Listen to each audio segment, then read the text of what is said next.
আসসালামু আলাইকুম, স্বাগতম ইনসাইট টিভি সংবাদে। আমি মোহাম্মদ কিবরিয়া আজকের সব আন্তর্জাতিক খবর নিয়ে হাজির হয়েছি। শুরুতেই জানিয়ে দিব সংবাদ শিরোনাম, তারপর বিস্তারিত।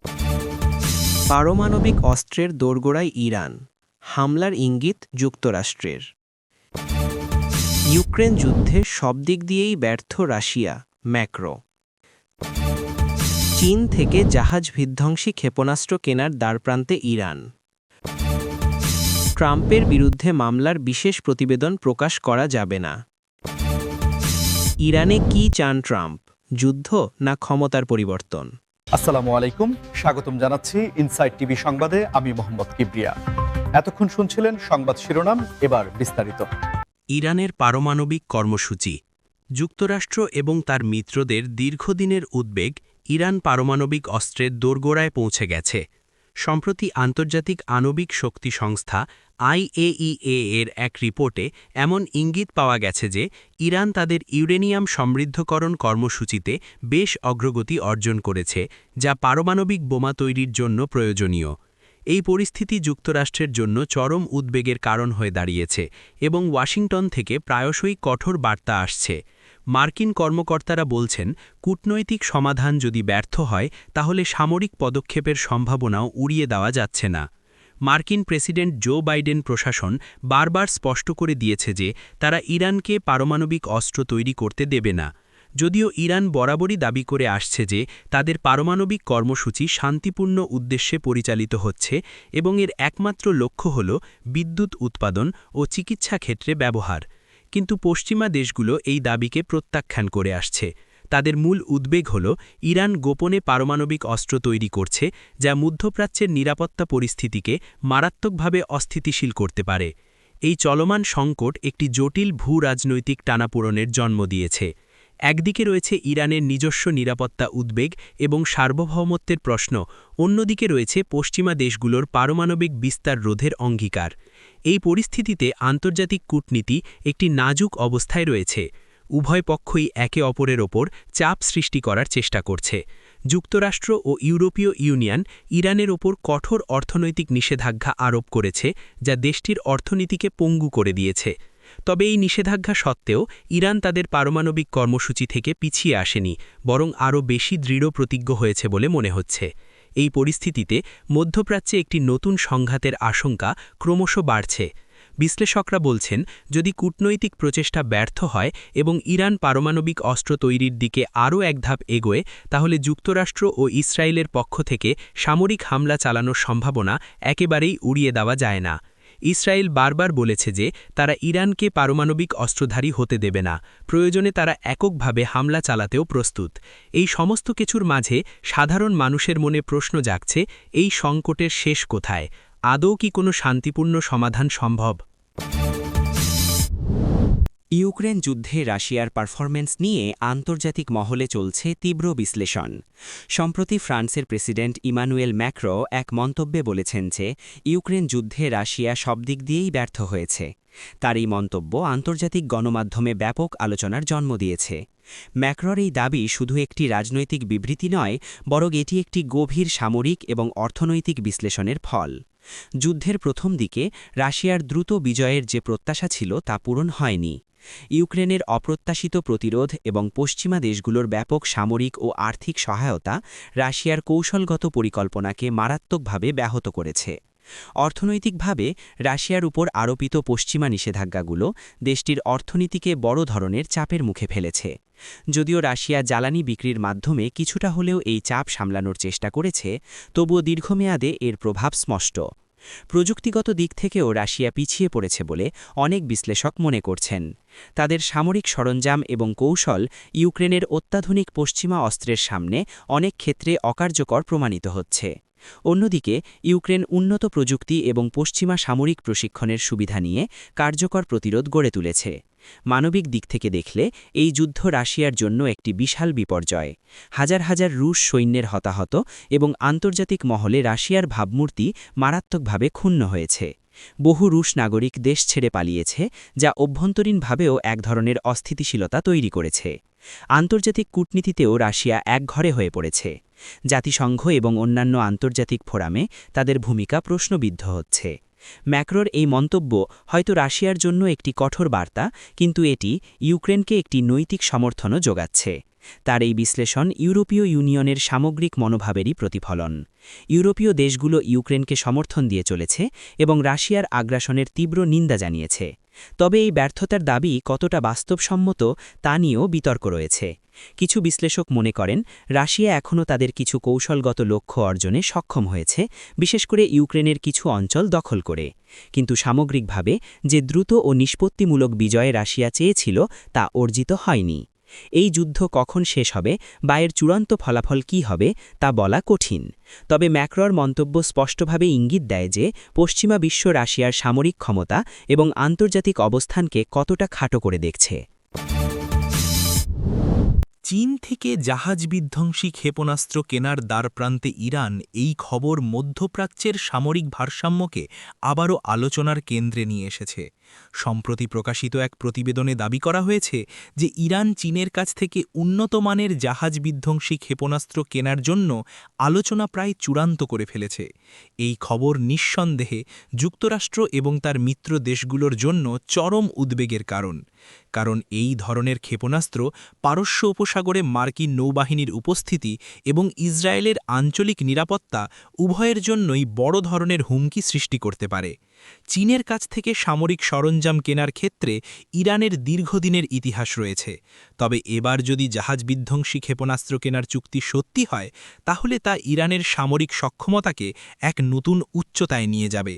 এই ক্ষেপণাস্ত্রগুলো সমুদ্রপথে চলাচলকারী যুদ্ধজাহাজ এবং তেল ট্যাঙ্কারগুলোর জন্য মারাত্মক বিপদ সৃষ্টি করতে সক্ষম। পারস্য উপসাগর বিশ্বের অন্যতম গুরুত্বপূর্ণ শিপিং লেন, যেখানে প্রতিদিন বিপুল পরিমাণ তেল পরিবহন হয়।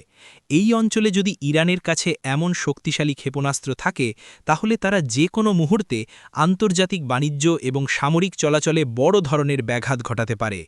যুক্তরাষ্ট্র দীর্ঘদিন ধরে ইরানের সামরিক ক্ষমতা বৃদ্ধির বিরোধিতা করে আসছে এবং তাদের ওপর কঠোর নিষেধাজ্ঞা আরোপ করে রেখেছে, কিন্তু চীন, রাশিয়ার মতো দেশগুলো এই নিষেধাজ্ঞাগুলোকে উপেক্ষা করে ইরানের সঙ্গে সামরিক এবং অর্থনৈতিক সম্পর্ক বজায় রেখে চলেছে।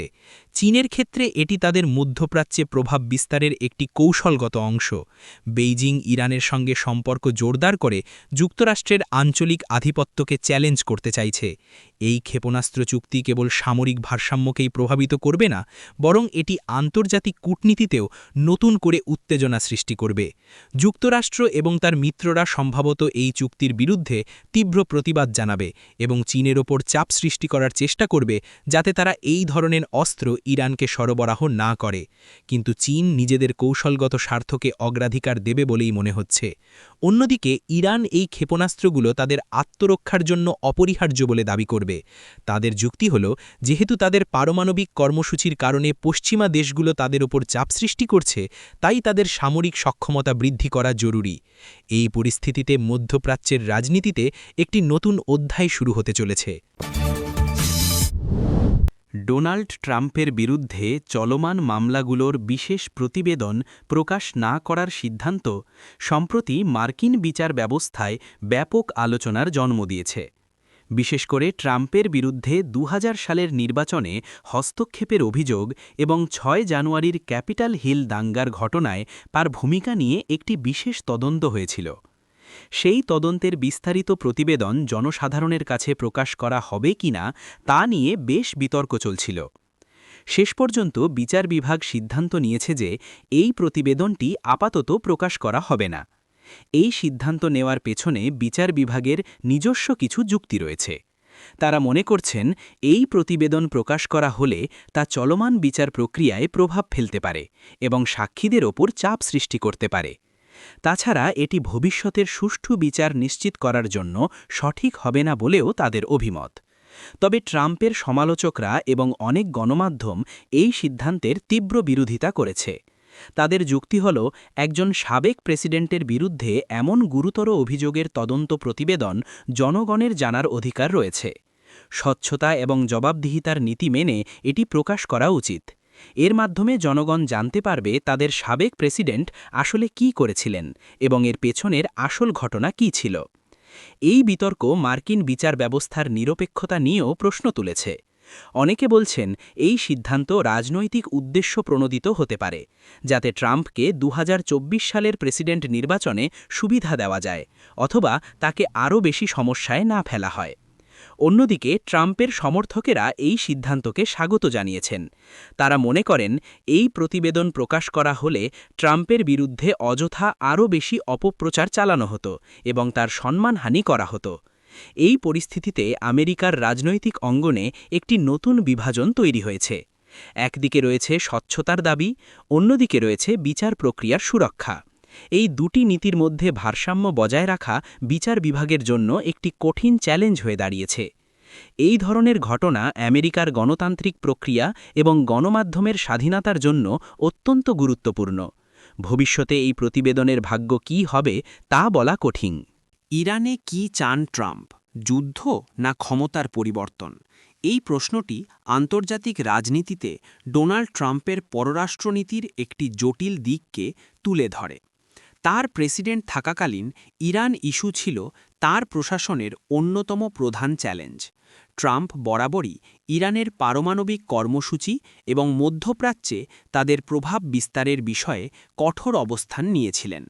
তিনি 2015 সালের পারমাণবিক চুক্তি JCPOA থেকে যুক্তরাষ্ট্রকে প্রত্যাহার করে নেন এবং ইরানের ওপর সর্বোচ্চ চাপ নীতি প্রয়োগ করেন, যার মধ্যে ছিল কঠোর অর্থনৈতিক নিষেধাজ্ঞা। এর ফলে ইরানের অর্থনীতিতে ব্যাপক নেতিবাচক প্রভাব পড়েছিল। কিন্তু ট্রাম্পের চূড়ান্ত লক্ষ্য কী ছিল? তিনি কি সত্যি ইরানের সঙ্গে একটি সামরিক সংঘাতে জড়াতে চেয়েছিলেন, নাকি তার উদ্দেশ্য ছিল ইরানের বর্তমান শাসন ব্যবস্থার পরিবর্তন ঘটানো? এই প্রশ্নটি নিয়ে বিশ্লেষকদের মধ্যে ব্যাপক মতপার্থক্য রয়েছে। কিছু বিশ্লেষক মনে করেন ট্রাম্পের মূল লক্ষ্য ছিল ইরানকে আলোচনার টেবিলে নিয়ে আসা এবং একটি নতুন, আরও কঠোর পারমাণবিক চুক্তি স্বাক্ষর করানো, যা ইরানের ক্ষেপণাস্ত্র কর্মসূচি এবং আঞ্চলিক প্রভাবকেও অন্তর্ভুক্ত করবে। তাদের মতে ট্রাম্পের কঠোর অবস্থান ছিল মূলত একটি দর কষাকষির কৌশল। তিনি মনে করতেন কঠোর চাপ প্রয়োগের মাধ্যমেই ইরানকে নমনীয় করা সম্ভব। অন্যদিকে আরও কিছু বিশ্লেষক দাবি করেন যে ট্রাম্পের প্রশাসনের মধ্যে কিছু কট্টরপন্থী কর্মকর্তা ছিলেন যারা ইরানের শাসন ব্যবস্থার পরিবর্তন চেয়েছিলেন। তারা বিশ্বাস করতেন যে ইরানের বর্তমান সরকার মধ্যপ্রাচ্যে অস্থিতিশীলতার মূল কারণ এবং একটি নতুন সরকার ক্ষমতায় এলে আঞ্চলিক শান্তি ও স্থিতিশীলতা ফিরে আসবে। তবে ট্রাম্প নিজে সরাসরি শাসন ব্যবস্থার পরিবর্তনের কথা খুব কমই বলতেন, যদিও তার রেটরিক প্রায়শই এমন ইঙ্গিত দিত। ট্রাম্পের ইরান নীতি ছিল অত্যন্ত ঝুঁকিপূর্ণ। তার নির্দেশে ইরানের শীর্ষ সামরিক কমান্ডার কাশেম সুলাইমানিকে হত্যা করা হয়েছিল, যা দুই দেশের মধ্যে সামরিক সংঘাতের দ্বার প্রান্তে নিয়ে গিয়েছিল। এই ঘটনা মধ্যপ্রাচ্যে চরম উত্তেজনা সৃষ্টি করে এবং বিশ্বের অনেক দেশেই উদ্বেগের জন্ম দেয়। শেষ পর্যন্ত ট্রাম্প তার মেয়াদে ইরানের সঙ্গে কোনো বড় ধরনের সামরিক সংঘাতে জড়াননি, তবে তার নীতিগুলো ইরানকে আরও বেশি কোণঠাসা করে তুলেছিল এবং মধ্যপ্রাচ্যের পরিস্থিতিকে আরও অস্থিতিশীল করেছিল। এখন প্রশ্ন হল, যদি ট্রাম্প আবার ক্ষমতায় আসেন তাহলে তার ইরান নীতি কেমন হবে? তিনি কি আবারও সর্বোচ্চ চাপ নীতি অনুসরণ করবেন?